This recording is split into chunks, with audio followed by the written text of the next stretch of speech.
नमस्कार दोस्तों, मैं ज्योतिषाचार्य मीना सालवान अपने YouTube चैनल मीना सालवान में आप सबका हार्दिक स्वागत करती हूँ।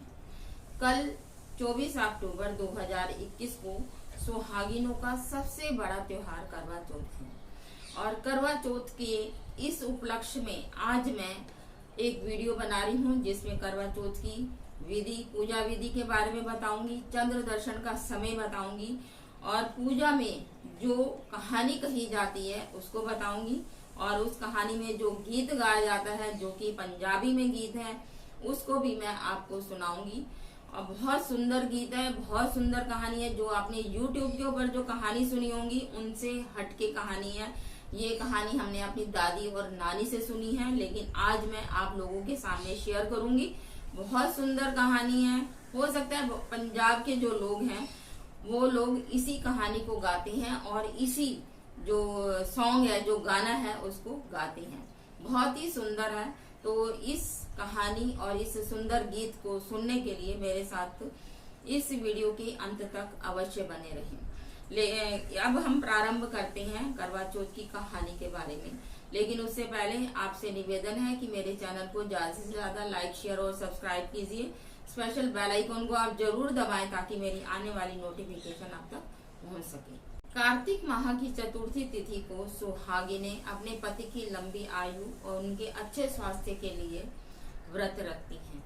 अब की बार करवा चौथ का व्रत 24 अक्टूबर 2021 को मनाया जाएगा, यानी कि कल मनाया जाएगा। लेकिन इस व्रत की खास बात यह है कि इसमें चंद्रमा को अर्घ्य देने के बाद ही स्त्रियां अपने व्रत का पालन करती हैं। अलग अलग देशों में अलग अलग समय पर चंद्र दर्शन होता है, परंतु दिल्ली में कल 8:11 पर चंद्र दर्शन होगा। तो चंद्र दर्शन के बाद स्त्रियां अपने व्रत का पालन कर सकती हैं। अब हम बात करते हैं पूजा विधि के बारे में।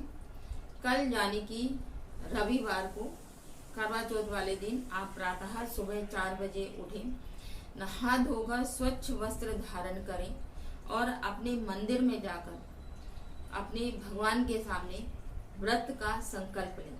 अपने हाथ में हथेली में थोड़ा सा जल लीजिए और जल लेकर भगवान शिव, भगवान पार्वती जी, गणेश और लक्ष्मी जी का स्मरण करते हुए उनसे कहें या प्रार्थना कहें कि हे प्रभु, मैं आज निर्जला व्रत रख रही हूँ अपने पति की लंबी आयु और उनके अच्छे स्वास्थ्य के लिए। आप मेरे इस व्रत को निर्विघ्न पूर्ण करने की कृपा करें। ऐसा कहकर आपने जमीन पर जल को उड़ेल देना है और उसके बाद आपने सरगी खानी है।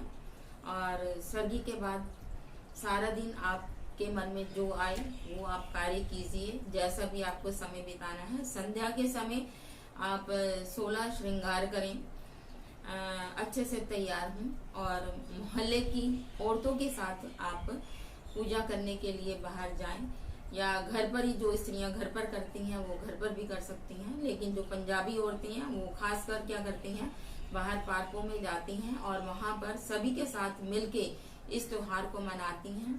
वहीं पर ही पूजा करती हैं, वहीं पर कहानी सुनती हैं और वहीं पर ही पंजाबियों में एक खास है कि वो थाली को बरताते हैं, मीन्स घुमाते हैं और घुमाते घुमाते ही वो गाना भी गाया जाता है। 7 भाइयों की एक बहन थी जिसका नाम था वीरा। शादी के बाद जब वो अपना पहला करवा चौथ करने के लिए घर मन आई, क्योंकि पहला त्योहार जो है वो मायके में ही किया जाता है, तो वो अपना पहला त्योहार करवा चौथ जो है वो घर पर मनाने के लिए उसने अपनी भाभीियों के साथ मिलकर करवा चौथ का व्रत रखा। क्योंकि वो अपने भाइयों की सबसे लाडली और छोटी बेटी मतलब छोटी लड़की थी परिवार की, और वो सबसे लाडली भी थी अपने भाइयों की और बहुत सीधी सादी सी थी। तो उसने जब अपनी भाभीियों के साथ मिलके व्रत रखा, तो क्योंकि वो उसका पहला व्रत था तो उसको सारा दिन निर्जल रहना था। लेकिन समय समय पर उसको कुछ बीमार भी हो जाती थी, उसको चक्कर भी आना शुरू हो जाता था, लेकिन पानी पी नहीं सकते थे क्योंकि निर्जल रहना था। अब भाइयों से अपनी बहन की हालत देखी नहीं जाती थी, तो उनको बड़ा उसके ऊपर तरस भी आ रहा था। अब वो बार बार भी ये कहें कि नहीं तुम व्रत को रहने दो या कैसे है। लेकिन वीरा जोन सी थी, उसने देखा कि मेरी भाभीयों अगर निर्जल रह सकती हैं तो मैं क्यों नहीं रह सकती। तो उसने भी मतलब कि व्रत रखा। लेकिन संध्या होते होते उसकी थोड़ी तबीयत खराब होने लगी और उसको चक्कर आने लगे। अब भाइयों को बड़ा तरस आया क्योंकि वो उनकी लाडली बहन थी। और तो उसके भाइयों ने क्या किया, जब संध्या हो गई थी और उसके बाद भाइयों ने क्या किया, जंगल में जाकर पेड़ की ओट में एक चादर तान दी और उसके पीछे आग जला दी और घर पर आकर अपना शोर मचाकर बोलते गए, देखो देखो चांद निकल आया, चांद निकल आया। तो वीरा बहुत खुश हो गई कि चांद निकल आया, मैं चांद को अर्घ देने के बाद भोजन ग्रहण कर सकती हूँ। तो उसने अपनी भाभीियों को कहा कि चलो चांद निकल आया, चांद को अर्घ देने के लिए चलते हैं या उनके दर्शन करने के लिए जाते हैं। तो भाभीियों ने मना कर दिया कि नहीं, हम अभी चांद को अर्घ नहीं देंगे, क्योंकि उनको मालूम था कि उनके भाइयों ने क्या किया है। तो उन्होंने मना कर दिया। लेकिन जो वीरा थी तो उसके भाई उसको जबरदस्ती ले गए कि नहीं नहीं जाओ और क्या कहते हैं चंद्रमा को अर्घ दो और अपना भोजन ग्रहण करो। तो उसने बहुत अच्छे से थाली सजाई और चंद्रमा को बहुत अच्छे से उसने क्या कहते हैं अर्घ दिया। और अर्घ देने के बाद घर पर आई और घर पर खाना प्रारंभ किया। जैसे ही उसने खाना प्रारंभ किया, पहली ग्रही खाई, मीन्स टुकड़ा लिया मुंह में डालने के लिए तो उसमें बाल निकल आए। दूसरा टुकड़ा तोड़ा तो उसमें मक्खी निकल आई। और तीसरा टुकड़ा जब वो खाने लगी तो वैसे ही उसके ससुराल से संदेशा आ गया कि उसके पति मूर्छित हो गए हैं। अब वो वहीं पर ये रोना चीखना चिल्लाना शुरू हो गई कि पता नहीं मेरे पति को क्या हो गया ये है। तो उन्होंने कहा कि कोई बात नहीं, उसके भाइयों ने कहा कोई बात नहीं, हम अभी सब जने चलते हैं। तो लेकिन माँ ने चलते हुए कुछ पैसे उसके पल्लू में बांध दिए और कहा कि रास्ते में जो भी आपको मिले और जो आपको सदा सुहागन का आशीर्वाद दे उसको ये पैसे पकड़ा देना। जब वो जा रही थी अपने ससुराल में तो रास्ते में किसी ने भी उसको सदा सुहागन का आशीर्वाद नहीं दिया। जब वो दरवाजे पे पहुंची, अपने घर के दरवाजे पर पहुंची, तो छोटी ननद रोते रोते उसके पास आई कि भाभी भाभी पता नहीं भैया को क्या हो गया है, वो मूर्छित होकर नीचे गिर पड़े हैं। तो जब वो अंदर देखती है तो उसके पति जोन से वो नीचे जमीन पर लेटे हुए हैं। सब लोग बहुत रो रहे हैं, चिल्ला रहे हैं और उसको सफेद कपड़ा तान रखा है और उसको जलाने के लिए बाहर ले जाने के लिए सब तैयार थे। लेकिन वीरा जोन सी थी, उसने मना कर दिया कि नहीं, वो चिल्ला रही थी कि नहीं मेरे पति ऐसे नहीं मर सकते हैं, क्योंकि मैंने तो करवा चौथ का व्रत रखा है और मैंने भगवान से प्रार्थना भी की है कि वो मेरे पति को जीवित रखेंगे और मुझे सदा सुहागन का उन्होंने आशीर्वाद भी दिए हैं। तो मैं ऐसे अपने पति को ले जाने नहीं दूंगी। मेरा पति जोन सा है वो मेरे पास ही रहेगा और मैं अगले करवा चौथ का हो सकता है मेरे से खंडित हो गया है, मेरे भाइयों ने मेरे साथ मजाक किया और उस व्रत को मैंने खंडित कर दिया, शायद इसी कारण से मेरे पति की यह हालत हुई है। लेकिन अगले साल जब वो व्रत आएगा तो मैं दोबारा से उस व्रत को रखूंगी और अपने पति को जीवित करके आपको दिखाऊंगी। तो ऐसा उसने बोला। तो उसकी जो छोटी ननंद थी उसने भी उसको आशीर्वाद दिया कि तुम सदा सुहागन रहो। तो वीरा को अपनी माँ की बात याद आ गई कि उसकी माँ ने कहा था कि जो भी आपको बोले कि सदा सुहागन रहो तो अपने पल्लू से पैसे निकाल कर उसको दे देना। तो उसने उस छोटी ननंद को अपने पल्लू से पैसे निकाल कर उसको दे दिए, क्योंकि उसने सदा सुहागन का आशीर्वाद दिया था। तो सारा साल उसने अपने पति को एक कमरे में रखा, मीन्स मुर्दा ही था वो।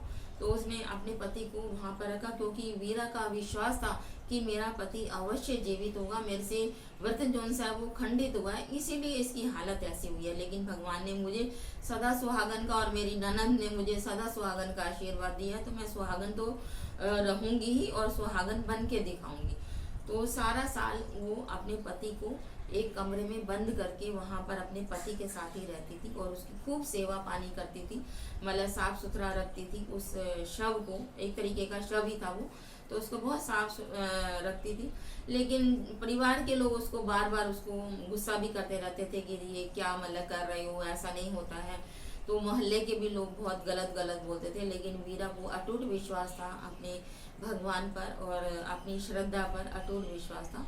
उसने पूरे साल भर, लेकिन वो मुर्दा था उसके ऊपर घास भी उगाती थी, तो वो सारे साल भर उस घास को या तिनके को निकालती रहती थी और अपने पति का सर जोन सा था वो अपने घुटनों में लेकर बैठी रहती थी।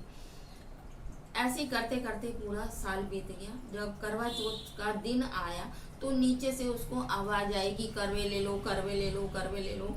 ऐसी उसने जैसे ही आवाज सुनी तो उसने अपने घर की नौकरानी को बुलाया और उसको कहा कि तू थोड़ी देर के लिए ना मेरे पति का सर जो है वो अपने घुटने पर रख और मैं बाहर से करवे लेकर आती हूँ।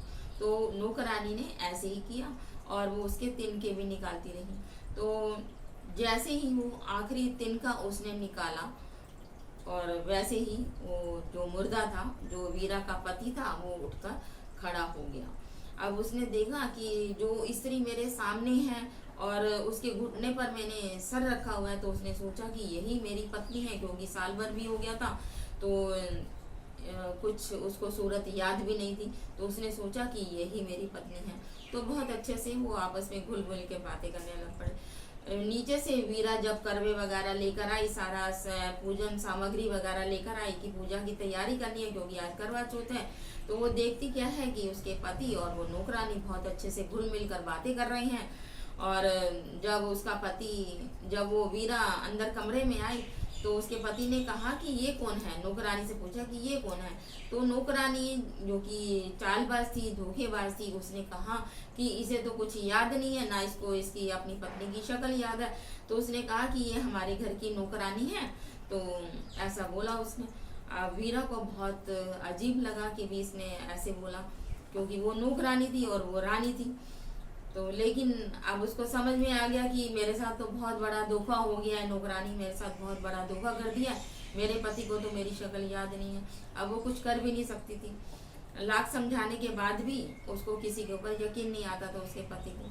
तो लेकिन अब वो कुछ कर भी नहीं सकती थी। लेकिन वो क्या करती थी, उठते बैठते सोते जागते ना एक गाना सा गुनगुनाती रहती थी, जो रानी सी सो वीरा, सो वीरा सी सो रानी हो।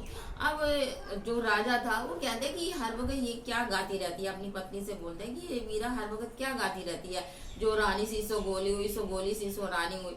अब वो नौकरानी कहती कि ये पागल औरत है, ये ऐसी गुनगुनाती रहती है, आप इसकी बातों पे ध्यान ना दो। लेकिन क्योंकि वो राजा था, उसको मतलब कि सारी बातें थोड़ी समझ में भी आ रही थी। वो कहता है कि मैं इसके दुख का कारण तो पूछूं कि आखिर इसको क्या कारण दुख है कि जो इस तरीके से ये बोलती रहती है कि जो रानी सी सो रानी हुई, सो जो रानी सी सो गोली हुई, सो गोली सी सो रानी हुई। तो उसने एक दिन उसको बुलाया और कहा कि तू ये क्या गुनगुनाती रहती है हर वक्त, तेरे का जो भी दुख है वो मुझे बता। तो उसने कहा कि ऐसा है राजा जी, सारी कहानी बता दी उसको कि ऐसे ऐसे बात हुई है। राजा को विश्वास नहीं हो रहा था। तो उसने कहा कि अच्छा ठीक है। अब राजा को भी पता करना था, क्योंकि जानना था कि ये कारण क्या है। तो उसने क्या किया, एक फूलों की सेज सजाई, मीन्स बेड सजाया जिसमें बहुत सारे फूल हैं। अब उसमें उसने कहा, उन दोनों को बैठने के लिए बोला, रानी को भी बैठने के लिए बोला, वीरा को, और जो नौकरानी थी उसको भी बैठने के लिए बोला।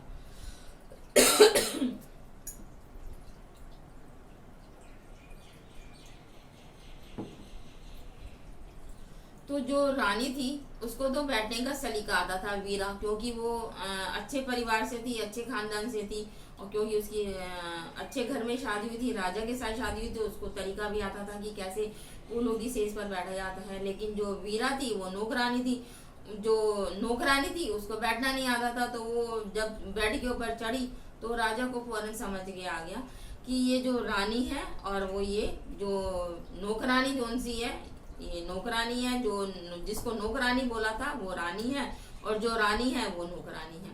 तो उसको सारी कहानी समझ में आ गई। तो उसके बाद उसने समझ लिया कि जो वीरा है वो मेरी पत्नी है और ये जो है वो नौकरानी है। तो इसी पर फिर वो बोलते भी हैं कि जो रानी सी सो रानी हुई, सो गोली सी सो गोली हुई। इसके बाद जो महिलाएं हैं वो थाली को घुमाती हैं आपस में और ये गाना गाते हुए गाती हैं। इसके बाद सभी स्त्रियां थाली घुमाते हुए यह गाना गाती हैं, कत्ती ना टेरी ना कुम चढ़खड़ा फेरी ना, वान पैर पाई ना, सूते या जगाई ना, रूटे या मनाई ना, ले पैन प्यारी वीर चन चढ़े ते पानी पीवा। इसको आपने 3 बारी रिपीट करना है, 5 बारी रिपीट करना है या 7 बारी भी रिपीट करना है। मैं यहाँ पर 3 बारी इसको रिपीट करती हूँ। कत्ती ना टेरी ना कुम चढ़खड़ा फेरी ना वान पैर पाई ना सुते या जगाई ना रूठे या मनाई ना लपैन प्यारी वीरा चंचड़े ते पानी पिया।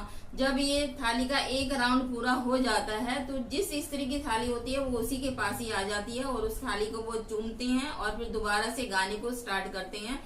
कत्ती ना टेरी ना कुम चढ़खड़ा फेरी ना वान पैर पाई ना सुते या जगाई ना रूठे या मना ले पैन प्यारी वीरा चंचड़े ते पानी पीवा। इस प्रकार से इसको कंप्लीट किया जाता है। मीन्स वो घूमते हुए थाली जो सी है वो उसी स्त्री के पास आ जाती है जिसकी वो थाली होती है। उसके बाद लेडीज जो सी हैं वो संकल्प करती हैं, अपने हाथ में फिर दोबारा से वहीं पर ही बैठे हुए जल लेती हैं, अपने पति का नाम लेती हैं, गोत्र लो और उसके बाद अपने पति की लंबी आयु के लिए लक्ष्मी जी से, शिव पार्वती जी से, गणेश जी और कार्तिकेय जी से प्रार्थना करते हुए कि मेरे पति की लंबी आयु हो, वो स्वस्थ रहे, हमारा परिवार स्वस्थ रहे, हमारे बच्चे स्वस्थ रहे। ऐसा संकल्प लेते हुए मीन्स करते हुए आपने थाली के 3 बार आपने घुमाना और उसको जल को वहीं पर उड़ेल देना है। ऐसा कहकर आपने घर पर आ जाना है और घर पर आकर अपनी सासू माँ के पांव छूने हैं और उनको सर्गी देनी है। जो आपने थाली में लगाई थी वो आप उनको सर्गी दीजिए और उसके बाद उनसे आशीर्वाद लीजिए।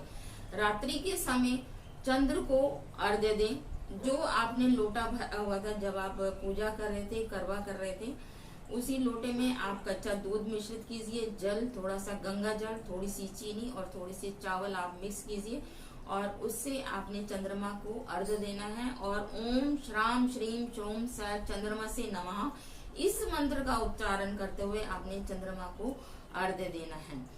अर्घ्य देने के बाद आपने भोग भी लगाना है चंद्रमा को। जो आपने थाली में मिष्ठान रखा हुआ है उसको आप चंद्रमा को खिलाइए और उसके बाद आप अर्घ्य देने के बाद आप घर पर आकर अपने पति के पांव छूइए, अपने सास के पांव छूइए, उनसे आशीर्वाद लीजिए और उसके बाद आप अपने व्रत का पारण कर सकते हैं और भोजन ग्रहण कर सकते हैं।